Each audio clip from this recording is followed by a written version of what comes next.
ليلي صالح وقربان وزيب جماد يار بكرا شوتي لذا لي خاي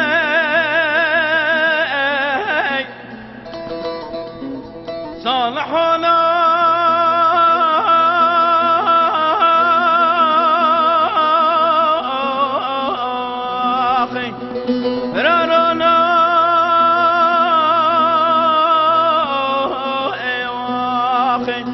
صالح سلو يكسال عدام ضالي يا لي لمربلي يا لي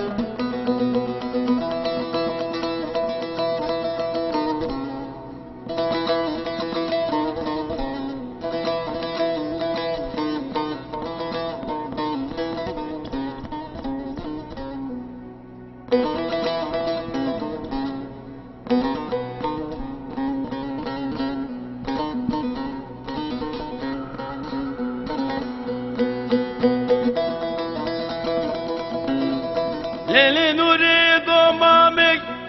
مشتر نقولي بردري حبسي حبس خانه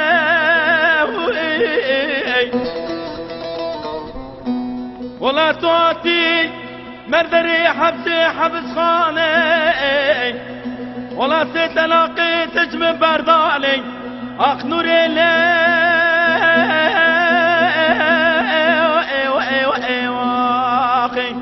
ما الخابل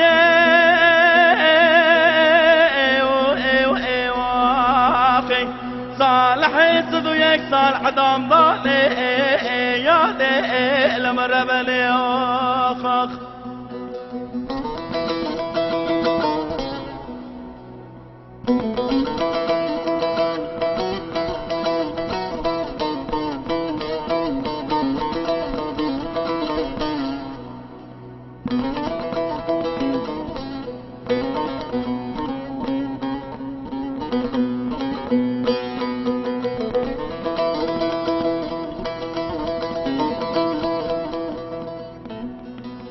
ليلي صالح وقربان وزيب جماد يار مكرا شوتي جلاد بجنا كبري بري وي وي وي كسكي خيري فازي قدراتنا حالي منو كرما من بري اخ نوري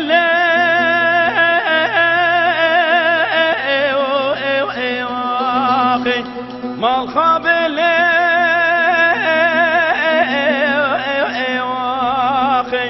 صالح صدو يكسال عدام ضالي